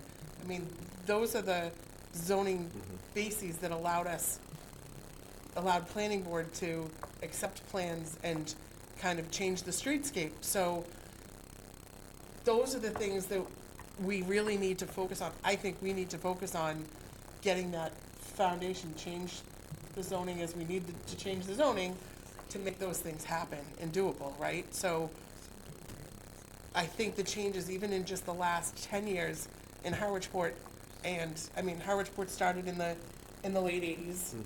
That's when it started. I mean, I remember Dennisport before Patriot Square. Harwichport was the underdog. It's come back beautifully, and those underlying planning in zoning documents allowed it to happen. So I really think we need to put some time and effort into figuring out what the next good zoning document needs to look like. We've talked about the fact that we probably need a zoning bylaw overhaul because it's 20 years of changes with individual little changes without having it be a comprehensive, real zoning bylaw review. But I think that's next. One thing. Yeah, well, go ahead. Mary is really totally on point, and that was a conscious decision. I want to try to get this out from geekiness for zoning. Why would this matter to everybody in the town? It matters because if this town were constructed by essentially an overlord class and a serf class, then the economics of it collapse. There's nothing there. The whole point of the zoning in Harwichport, we considered that on the planning board, like I said, in the 90s, was unless there are people who are capable of walking that are mixed in with the people who need affordable housing, there's not disposable capital for you to be able to sustain a business, to be able to have that middle class so that the town can move forward with all three layers together. Right now, we seem to be hurtling towards let's build some more affordable housing because the state's telling us we have to. And because of certain zoning decisions that were made a long time ago, we're winding up with $500,000 to $3 million houses. Where's any opportunity for people in the middle to be able to get out of their door, walk to a store or a location, and support a business? And I would just say, you know, spot on with that. I think that the idea of seeding instead of necessarily exclusive land resource and development uses along patterns of land use that have geometrically and financially driven ROIs, but we also consider plans where you derive desired human behavior, such as in the mixed use ideas that we're seeing elsewhere, where you essentially a small development can become like a mixed use micro village. So you have commerce and dwelling and and the same thing. And once you string together some of these micro village things, then you get another village cluster that doesn't require automobiles, and you know it's a different level of growth that I think might be kind of interesting from the point of view that the board and the plan is looking at. And I think that you hit on different great ideas that have come up in the past. I know that East Harwich Village assessments that went on for a couple different years. I think it was like 2012 and again in 2014 or so. amazing ideas came out of that, and nothing happened.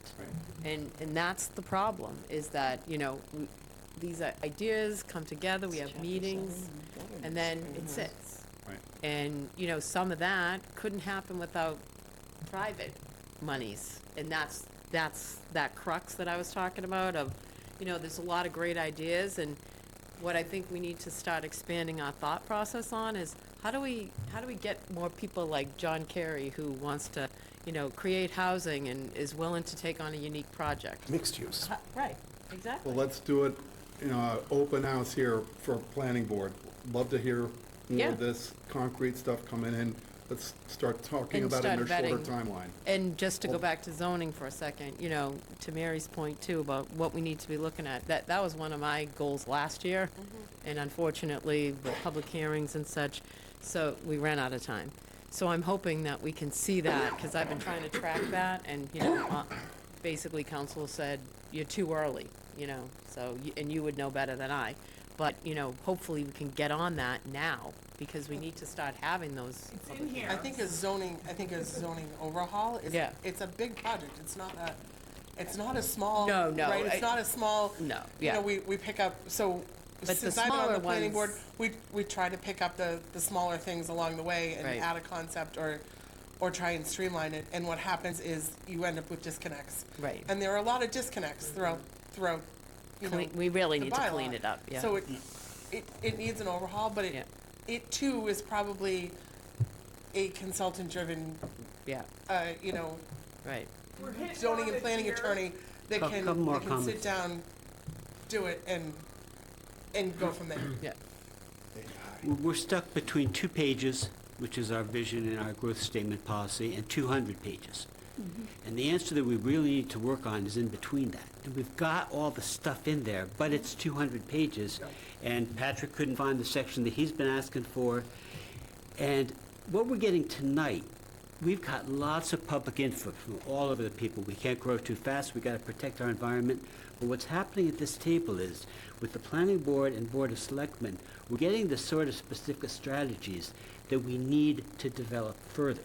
The question is, does it get done within this plan, or do we keep the language fairly general and suggest you folks do it afterwards and try to do the little committee that we've suggested to keep track of it? To David's point, a lot of what is being said, again, is all, in there. is consensus from the community, meaning we're like rolling towards the right direction, right? On page 4, evaluate the effectiveness of the town's mixed-use bylaw, define the appropriate design scale and character for each of Harwich's 7 villages, and develop land use strategy master plans to support infill and redevelopment. Develop design guidelines for new development and redevelopment, and pursue, this is all here. Joyce, but as it stands right now, it's going to go the way of all those other plans, where there's too much information, and we've got to prioritize, and we got to prioritize with the people who've been involved in this. Like, one thing that we, as a tangible goal to leave this meeting with is, because step number 1 is some consensus about the housing production plan. That the select, board members that are here feel that we're in a gentle person's agreement that it is ready for a vote. And that has not been a public discussion. So now this is the time, this public meeting to then, I think, the plan is very thorough. Maybe to your point, David, can we zoom in on the housing production plan and what is offensive there and what is Yeah, so we have Richard here first. I just want to, hearing this, Smack him when he gets home. Mr. Carey is here today. Wait till he gets And he's home. doing a couple projects. But if he's not making money, Right. he's not doing those projects. We talk about housing production, we talk about a starter home zoning in town. West Harwich, Habitat for Humanity, starter home, 2 years to permit. Zoning is broken. And if you want to do something specific, start creating those zones. But what neighborhood's going to be? Because no matter what happens, we talk again, altruistically about this. Change the zone, no one wants it in their neighborhood. No, I don't want to start a home. It's going to hurt the value of my house. Wait a minute, I bought a $2.5 million home. I don't want $300,000 homes next to me. If you want to get something done, and any of this work that's being done, I love the idea of a micro village. But if a developer comes in to do that, if he's not making money, If the density is not there for him to do it, he's not going to build it. Would you do what you're doing out of the goodness of your heart if you weren't making money? He isn't. It is. But that's the reality of anyone. Developer could be a lady, too. So The developer. the bottom line is that if you want something specific for housing production, do a starter home zone in town. Where are you going to put it? Discuss where it's going to go. Yep. Who's going to accept it? Yep. You know, and do you override the concerns of someone in the neighborhood who don't want it? Habitat didn't want, the neighborhood over in West Harwich did not want Habitat at the time because the density was too high. It could impact Herring River. Yet, you can build a $3 million house on Herring River. Clear cut an acre. Right. So, you know, we have to get together what's going to work for the town. And if you want specifics, and everyone's talking about it, we need working class, we need starter homes. Got to create a zone to do it. Or you got to allow the density for any developer to make it worth their while. Or all you're going to have is a Habitat project that's going to take 2 years to permit, and you get 5 houses. That's it. Well, that is what we're up against. We dig into the housing Well, for the production housing plan? production plan, I'm just going to speak from, Go to Ed real quick. oh, He's sorry, trying to Ed, stand go up. ahead. 15 I minutes. couldn't see you. No, use the mic though, Ed. There's just been, so many concepts that's been thrown out, and I'm not exactly sure what the ones that have passed by me that I haven't had a chance to comment on. But, the issue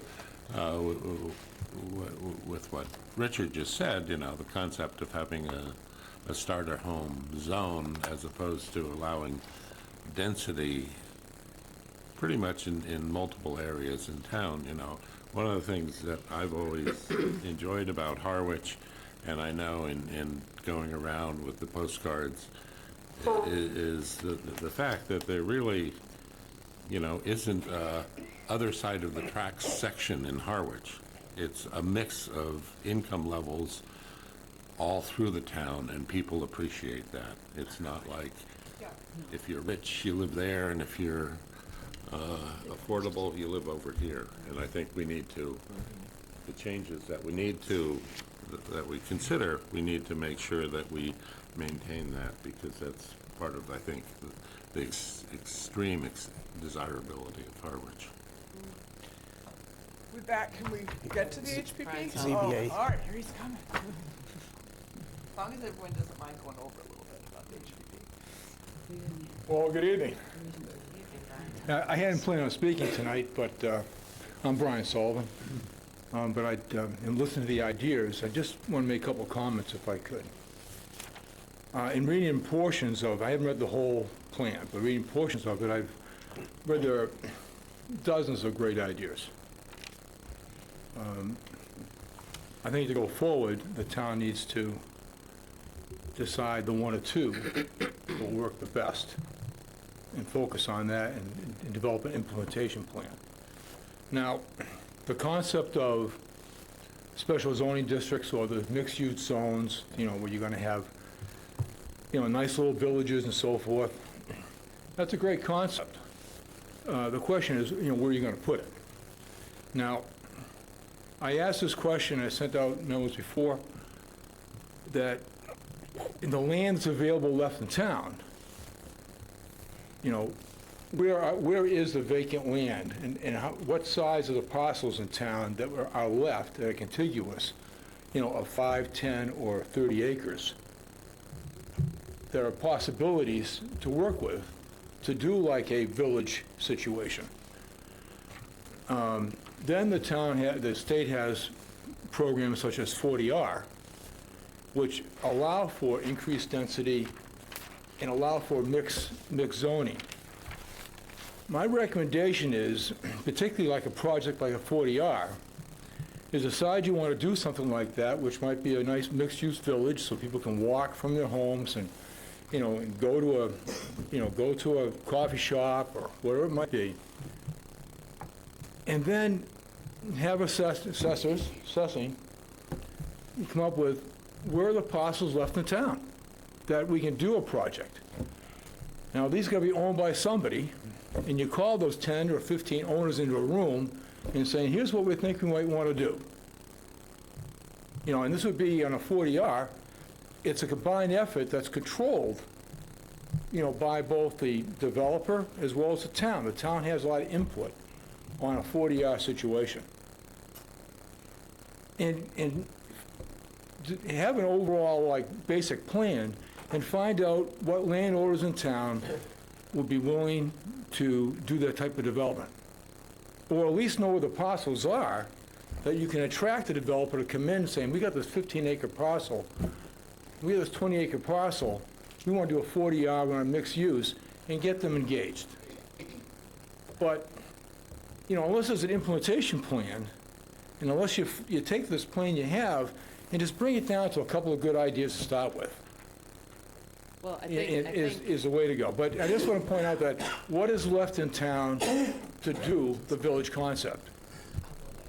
And find out what your inventory ability is there before, it's part of this production plan, because then you have a direction as to what the possibilities are, and maybe an opportunity to have people, other developers, focus in on working together with the town. So I just think, though, in terms of feedback, and it's great feedback, and the 40R was talked about, I think, too, by Mary Anderson. Correct.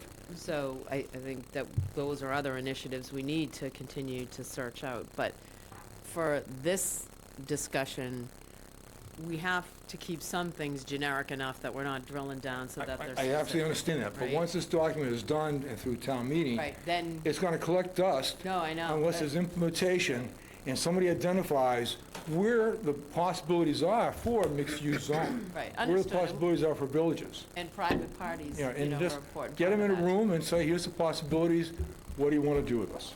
Right, Thank so, you. so I think that, though, sorry, Don, I'll That's go all right. to you in a second. I think right now, though, what we want to do is we're drilling down on the housing production plan, and we, three of us are here at this meeting. We agreed that we would have this meeting, bring back the feedback to our board. I personally feel that the housing production plan was good. I spoke to that at our meeting. I mean, certainly, it's not everything everybody perfect. wants. It's No, not, right, yeah, it's yeah. not perfect. But we need it, and we have to have it, and it's a guide. And so, at this point, I'll look to Jeff and Dawn to say their piece on it and to inform our other two members so that we can hold a vote, because we need to move along. We need to get this done, and this committee has spent a ton of time on it. The planning board, you spent plenty of time talking about it, so, we're here now, and we need to energize this conversation for town meeting. So, Dawn? Wasn't intending to say what I was going to say now until you said that. But the reality here is that you can't do anything without getting a select board vote and without getting a town meeting vote ultimately for these things. I mean, so whether you do or don't like what you hear, that's a reality. We're all on the same team here. Well, you find out at town meeting that there's a competing team there, too. Yeah, But as we talk about this, and you got John sitting out there in the audience, valid point you just brought forward. We don't have an empty canvas that we're painting on. It's mostly been developed. So if I were pitching something, I would be pitching, paying attention to redevelopment. Harwich had a terrific history of that. You're sitting in the Cape Cod 5 Cape Cod Bank and Trust building joining us. We have done a great job through the years of reutilizing structures. We stopped doing it at one point, but we're running out of land that we can use to build virgin homes. The strategy can't be just 40R. As a matter of fact, only 30 communities out of 150 or 351 have adopted it. So there are problems with it that are associated with it. If you want to go for the low-hanging fruit, it's been absurd how hard it was for John to be able to do just a micro project. We have impediments that are internal. That bothered me about this plan, too. It doesn't address the fact that it is a swampy mess to get an approval. And Richard brought that up. I was there. I mean, it was Hesh that sold the property to Habitat. It took 2.25 years for that to go through. We have impediments at this point. If you don't have an engineering plan that's stamped, that you're ready to submit, you can't talk to anybody upstairs currently. That's a process that's stupid. And it never was followed before. For people who are in your category, John, you don't have regulatory specialists and everybody who can go and hover at the planning board level. There has to be an engagement that's possible between our staff when you're still in the incubation stage. And nothing is being said about that. And that bothered me. But, I mean, really, the reality, too, is that you forget about the majority of the board. That for various reasons, I'm a little disappointed that we don't have the other two members here. It wasn't actually going to pass, even if it was just a simple majority of support. Well, that's why I'm trying to get the feedback so we can help it pass. Because as Julie said, this is a living. We can change it. That's why we're. No, here. I get it, and that's why I'm saying it, because so we're I could incorporating stay these shut things. up and Yeah, so it would we help. can get it to pass because we need it. So specifically, because I kind of know what Jeff thinks, but I mean, we care what you think too. But I wanted to drill down, just being conscious of the time. Like, is there something in here now for the three members that you are here, and whether it be Don or Jeff or Julie, that you cannot approve this plan if it came to committee vote? Now, I have heard from others, the other two guys aren't here, about the Pine Oaks. Like, I look at this, it was not intended to be supportive or not supportive of any particular project. Certainly the plan, I mean, all of the complexity facing Harwich is embodied in Pine Oaks. That's outside of our scope of practice, scope here. We do not have to deliberate on that tonight. But is there something in this plan that right now is keeping you from voting from it, so we can fix it? Strangely, this is the herding cats we can fix discussion. You're not talking to the people here who had objections to your Pine Oaks comment. Well, I guess what I would offer is a little bit looking on here, there's some simple wording that we can change, it just by convention of the document, housing production plan, and if it's already immediately out of date, pipeline projects or potential opportunities, right? We already have some, other stuff coming before West Harwich and stuff like that, but it references Pine Oaks.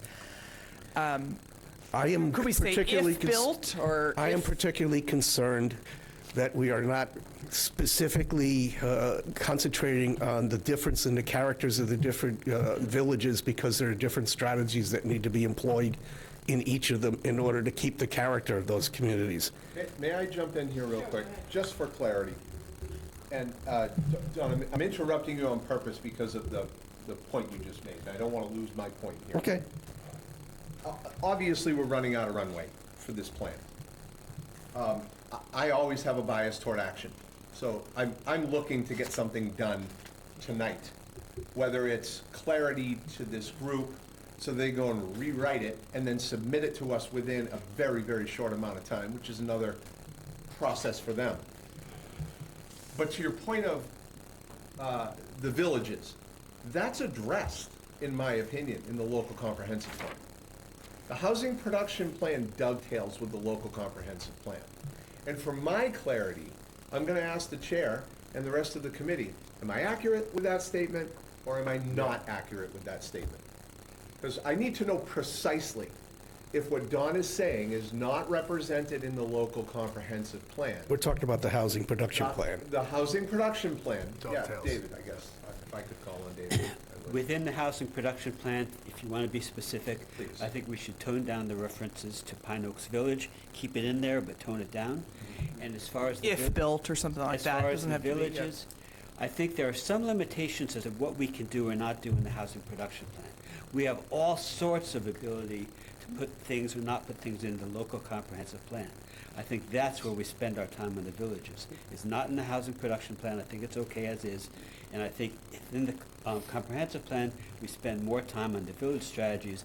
I will say personally, I think the village strategies are not specific enough or quite unique enough yet, but I tend to be. It's an But opportunity they to are grow. in there. To Yes, answer Jeff's it is. question, It's they not- are in there. They are Could in there. Be deeper, perhaps. And we didn't want to, and this is maybe, we are certainly aware of the different village character. We didn't think this was the, like David said, we can drill down more. Our place to legislate, not legislate, but to be so prescriptive about what should and should not go on in the different villages. And maybe we should be a little more. But to call out something, though? Please. The evolution of this plan, and I think the most important part of it, going back to, I think, what Patrick was alluding to, and I think even John, around the implementation itself, the governance section is designed to be able to adapt and drive those type of issues and comments as we evolve as a town. That's the whole point of it. So I think part of what we're saying is like, hey, we don't have this, we're too granular on that, we're too wide on this. The point is to, at the end of this, have enough teeth in the plan that will allow us to guide and lead and advise on how to best implement the plan from the point of the view of the actual document itself. To add on to Garrett's point, we also had a discussion about the East Harwich plan that was done in 2012 and 2014. And even had a discussion that said every one of the 7 villages ought to have a plan that detailed. But we probably pulled that back up again and said, well, maybe it should be West Harwich and Harwich Center. But The idea was to, exactly what's said here, not burden anyone. Now, who are we, like, as people are living in this community, right, that all of the things we said, community, the villages are unique and. Requires the input of Correct. those villages. Correct. And two thoughts. If when read together, they create the vision, I'm okay with it. I've read it. I'm good with it. I think some tweaks here and there definitely need to be, we need to change some things.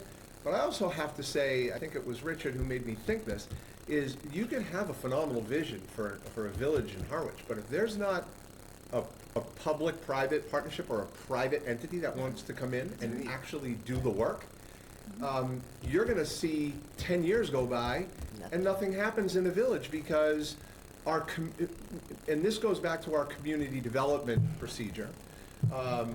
We need to do a better job with facilitating private parties coming in and doing work in our villages. But We need, just to hit on that. Yeah. So we need to have an informal site plan review process. We don't have that now. Absolutely. And we need to get rid of this procedure that in order to get any help, you first have to go apply and be denied. That makes no sense. I agree. So something we could put in that the needs, plan. yeah, Great. that needs to go. 4.4.1. Yeah, it's, And I hate to be the curmudgeon here, but you two guys voted for the plan, and I didn't, and neither did the other 2 people who aren't here, so I'm trying to at least express why. And I'm not saying your why is not And I haven't valid. finished with the 2 whys. Okay. So the specificity I'm looking for also is more things by right, which would mean, and I do agree with prioritizing. We got to pick a few things. Can't just keep throwing stuff against the wall and see if something works. I would like to see a priority for reutilization, and that process be more by right than by going, I mean, everything's going to go through the ZBA pretty soon. I mean, nothing is. Revitalization is. Revitalization. Yeah, but everything right now is going through the ZBA because it's not in accordance with zoning. Reuse. redevelopment. I think it's in there, but we can make that more. of a- We did have a. We could make it a discussion priority. about that. We did, was that your? Revitalization as opposed to redevelopment. And I was eyeing you just to say, one thing to remember, I think it's great, maybe we did this, got everybody together, but, All of us here. but it was because of us and the work we've done that we've got 3 boards and committees sitting here tonight, and we're going to go away. We are not a permanent board or committee. We accepted a charge, and we are creating something that is broader and more visionary, but trying to be guardrails. And I'm very proud of the fact that I think we're the first plan that has looked at and made sure we've tried to at least mention the idea of governance. And we don't want it to sit on a shelf. But the work that has to get done in it is going to be up to you and up to you and up to other people. And our charge is going to be gone and we're going to stand down. I think But I'd love you to that's a- prioritize, that's all my So comment we're is. happy to have the feedback tonight to, get people's ideas to do a better job than we've already done on this plan. But some of what I hear getting thrown out is things that we as a local planning committee creating the big plan are not going to be responsible for and can't do. Well, hold on 1 second, Elizabeth, because Ed had a comment and I didn't go to him. Go ahead, Ed. Okay. Well, I guess the issue about house what sort of specificity to put in the housing production plan as opposed to the local comprehensive plan. I guess part of it is, we, as a committee, we want to sort of, we've been trying to say we need to have these decisions made for that village, but we're not making those decisions. Right. God knows, as a selectman, I don't know how many times the cemetery commission brought their regulations to town meeting, only to have them vote down because they sat there by themselves and decided, oh, you can have this type of flower and that type of bush, but you can't have, and that was, the whole thing crumbled. Right. And so to put in a lot of very specific things, you just open yourselves up for more, on a plan like this that has to go to town meeting, you're opening yourselves with more little things Right. to get 3 or 4 people to say, well, I'm voting against this. Right. And, so. I'm not asking for anything more specific. I'm asking for a prioritization. Yeah. That's specific. I mean, I'm sorry, Don. No. Priority is Hold on, Elizabeth, specific, Elizabeth, right? you have to say your name. We'll Sorry. Follow the process. Sorry, Elizabeth Harder. I think what these people have done on this committee is unbelievable. It is beyond spectacular, the amount of work they put into it. If you want to get into specifics, the housing production plan's already out of date because we now have the new housing bond bill. We've got a seasonal communities designation we can play with. We can do employee overlay districts. We can do first home overlay districts. There's all sorts of things that we can do now. I've got a list, whether through zoning, whether through other ways. There's a ton of things we can do. Yes, definitely redevelopment is, to me, very important because we don't have land. But there's a lot of things we can do, but we can't do any of them unless you pass the housing production plan. You don't need specifics about, oh, we're going to prioritize this over that, because that might not be possible. So then if we end up, let's say we do end up coming up with some brilliant development for great amount of money for mixed use, but it's not a redevelopment, well, we can't do it because that's not our priority. You don't want to be that specific in this plan. This plan is beautiful, and it lays out all the options that we should consider. But if you're going to get into specifics, it's going to take another 2 months to go through the zoning rules along. You want to do Airbnbs? Nantucket passed a beautiful law that it's privately owned 2 homes. Any person can own 2 homes, whatever they want to do with them, whether they call it an LLC or not. And what's the result of that? One guy who owned 9 homes threw a hissy fit and sold them in one day. It was like, he's like, see? And everybody said, yes, that's what we wanted to have. There are all sorts of things we can do. But this is just a brilliant plan that lays it all out. But the more specific and the more nitpicky you get, it's never going to get done. It's always going to sit on a shelf. And we're going to miss a year. This town is going to miss a year of opportunities, of things that we could have done at town meeting to get a lot of these desires done because we weren't allowed to start on the zoning changes and everything because you didn't pass the plan. So that's what I'm asking for. Don't let the perfect be the enemy of the good. Everybody here has great ideas about things we've got to do, and we can do, and we can't do, and nonprofit versus profit, whatever. But they wrote this great plan. They didn't write the 10 Commandments etched in stone.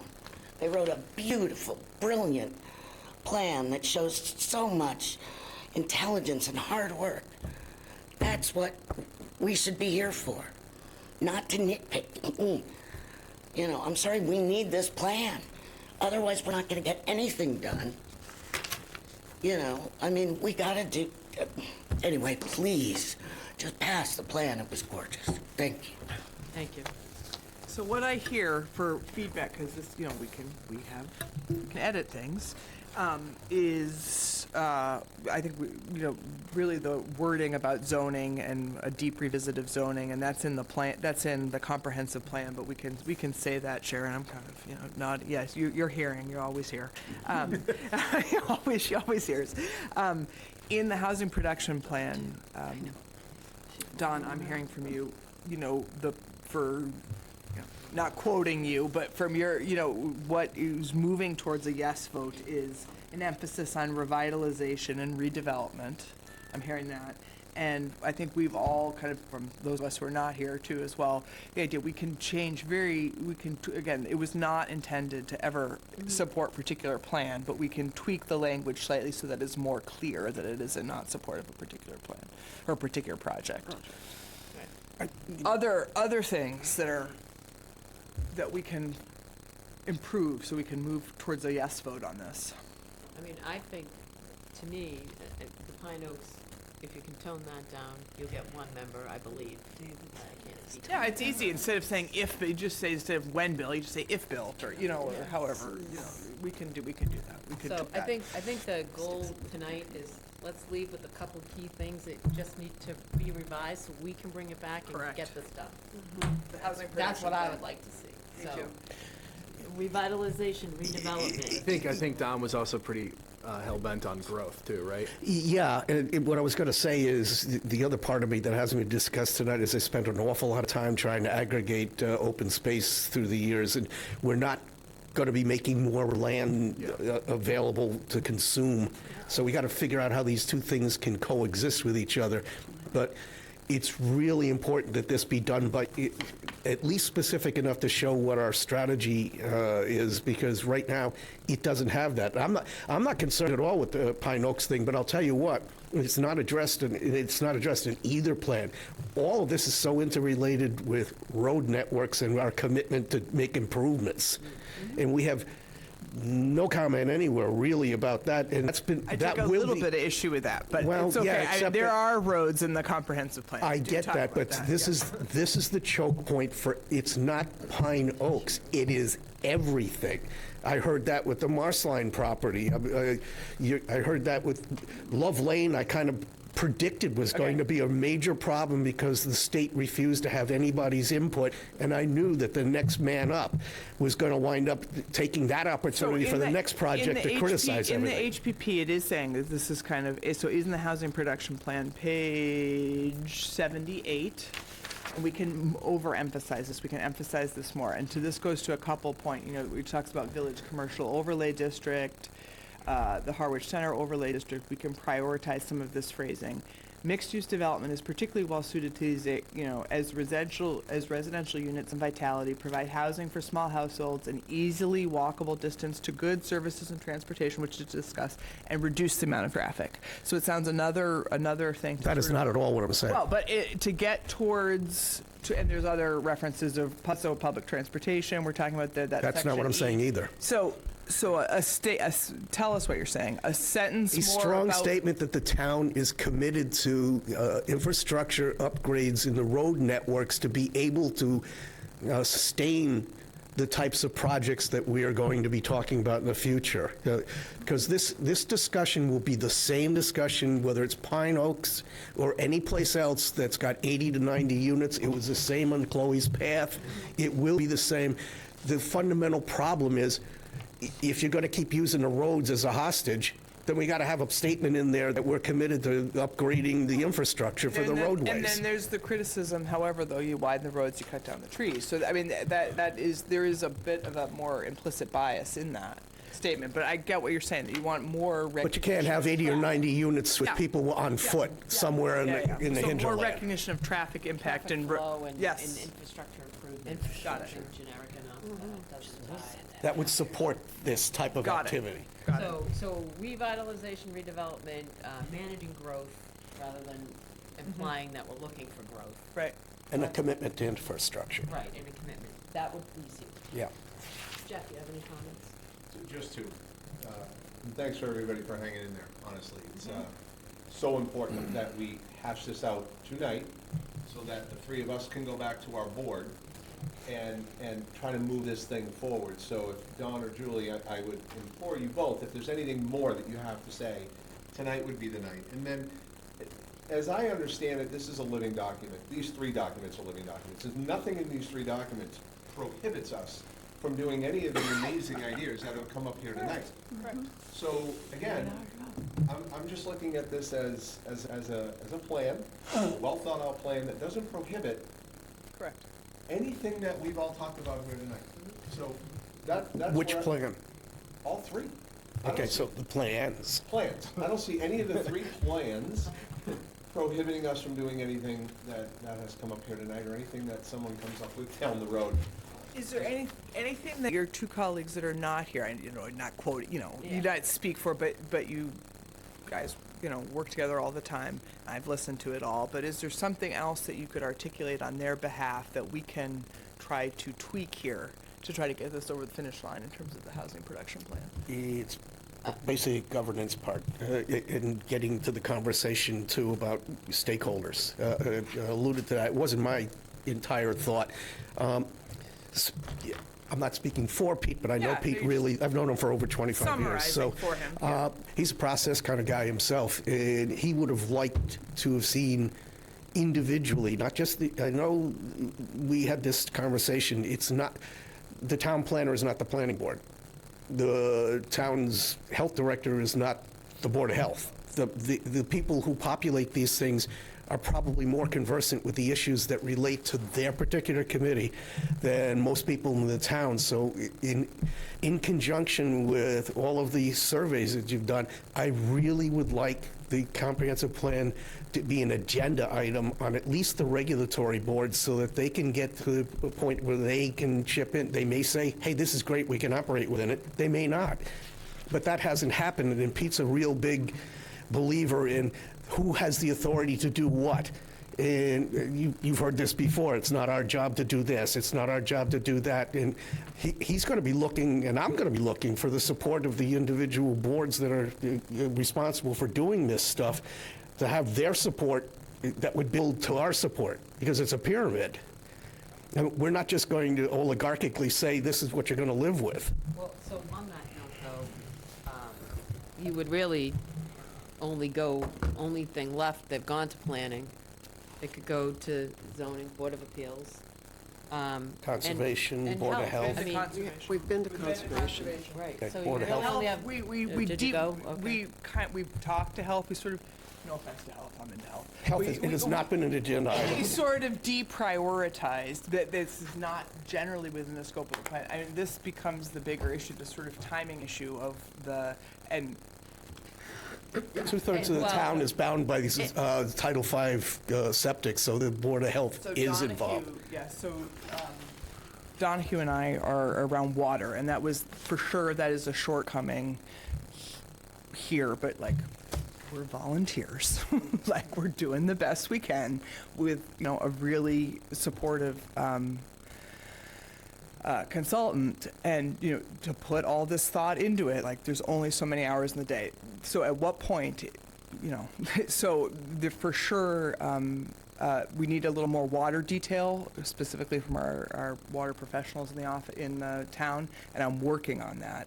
I don't know in terms of health whether that's like a core issue in this plan. All It's not Title Vs are still part of the Board of Health's consideration But, for I every mean, plan.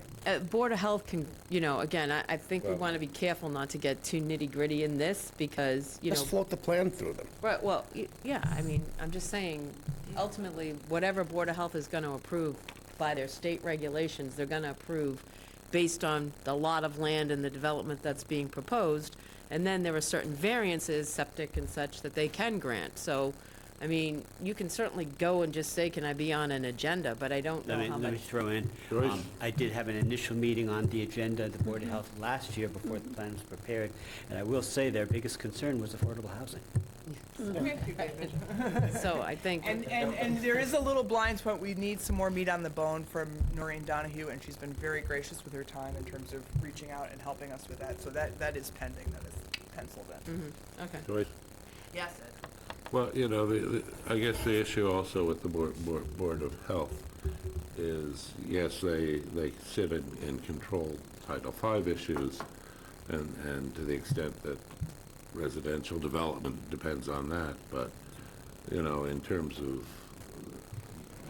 affordable housing and where to locate it, you know, there's some connection with our wastewater project, and they're not in control of that. Right. It's the Board of Selectmen that are. Where the priority of where that gets developed. And, you know, one of the things we call for is that we need to coordinate our infrastructure projects to go along with our other needs and policies and plans. And it can't solely be,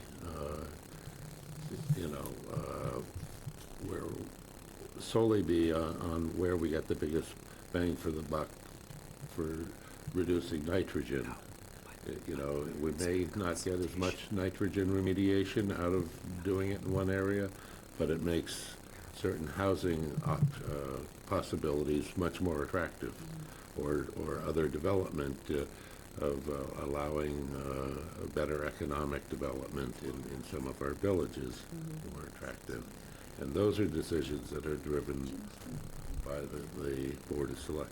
Not true. There's a CWMP that's approved, and we are stuck with that approval at the state level. And so you can't just say, I'm going to move the sewer pipe over here because that's where the project wants to be built. It doesn't drive that way.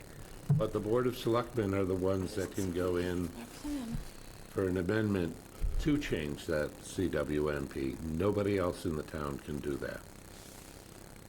So I think going back to the goal of getting the HPP to be something that at least the majority of the board would pass, we're at a point where you've identified areas, and if they're identified in this plan more clearly, or in addition, change some language, and, you know, want to give you that feedback so that you can make those changes fairly quickly, hopefully, and then, you know, recirculate it, and we'll put it right back on the agenda for discussion.